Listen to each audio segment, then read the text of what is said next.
Hi guys, welcome to my channel. So we have it here, another year, another iteration of the iPad Air. But this time, it's not just the usual speed bump or some new colors. The changes which Apple made to the brand new iPad Air single-handedly made it the best iPad this year. Let me explain why. See, the M1 iPad Air before this was really an incredible device. Here in the UK, it had a price tag of £569, $599 in America, before the inflated price, and that put the iPad Air in perfect position in the entire Apple iPad lineup. Blazing fast M1 processor combined with support to Apple Pencil Gen 2 and Magic Keyboard case added that productivity value. But the base storage was still a measly 64GB. And added to that, there was only one more storage option available, which was 256GB, but that pushed the cost of the iPad to well over £700. And when you're paying so much, it is better to get the iPad Pro instead, as the M2 iPad Pro at that time costed similar money.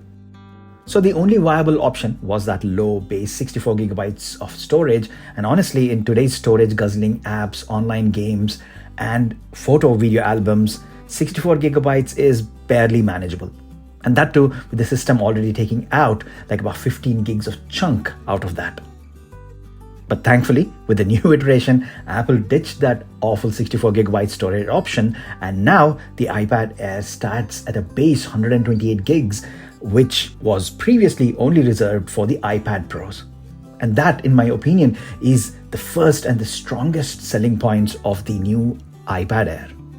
Added to that, the iPad Pro saw a significant cost increase this time, starting from a whopping £999 or $999 American, whereas the iPad Air cost stayed the same in America at $599, and it doesn't charge that inflated price here in the UK anymore, so it's now an acceptable £599.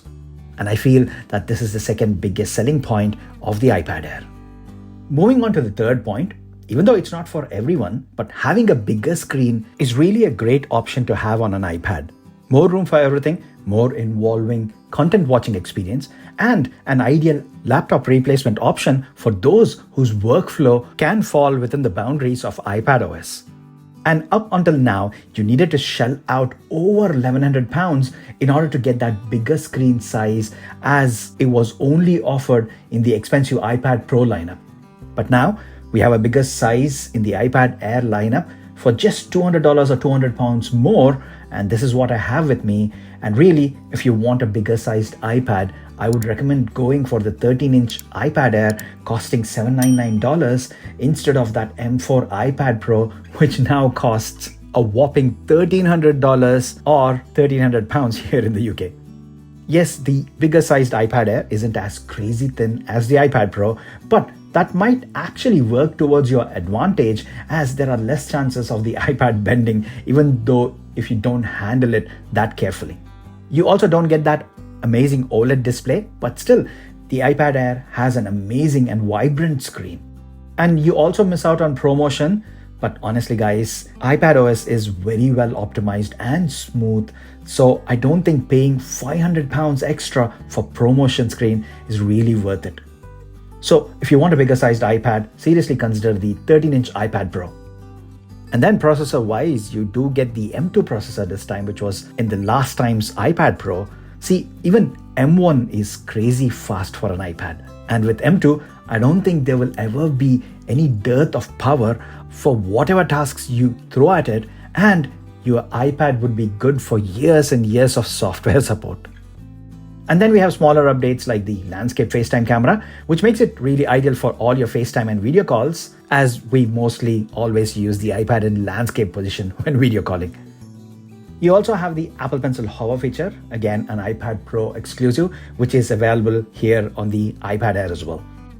Coming to stereo speakers, now only on the bigger 13-inch model, Apple has added speakers which have got twice the bass as normal. Bigger size, obviously you have more room, so yes, Apple added this upgrade and the sound is really fantastic. You also have Wi-Fi 6E support this time, so if you have a supporting router, then you can get the benefit of faster speeds. Coming to accessories, it's a mixed bag here. With the Apple Pencil, you need to buy either the new Apple Pencil Pro or the relatively new USB-C Apple Pencil. But mind you, with the USB-C pencil, you don't get that haptic feedback or pressure sensitivity or attached to charge features. You also don't get that Find My feature, which is just available on the Apple Pencil Pro. You will also not be able to use your old Apple Pencil Gen 2 as it simply doesn't stick, charge, or even sync. But with cases, the older Apple's Magic Keyboard case does work with this new iPad Air, and even the iPad Pro's 13-inch Magic Keyboard case will work now with the new bigger sized iPad Air as well.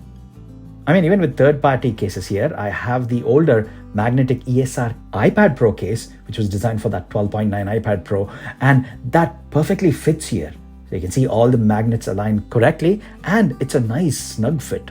The viewing and typing positions work perfectly fine, along with sleep-wake functionality as well. But again, guys, do check the compatibility before ordering a case for these new iPad Airs. So there you go, guys. The pricing, storage, processor, and size upgrades which Apple made this year put the iPad Air at the forerunner position on Apple's iPad lineup. And personally, this is the iPad I would recommend to all, including my friends and family. What you get here is an amazing device which is going to be more future-proof than that 10th generation entry-level iPad. So those are my reasons, guys. What are your thoughts about this? Do drop them in the comment section down below. And guys, if you're enjoying my content, a like to this video would be immensely helpful. Also, please do consider subscribing, support my channel so I can keep making these videos for you. And as always, thanks a lot for staying with me until the end. I will see you in my next video. Bye for now.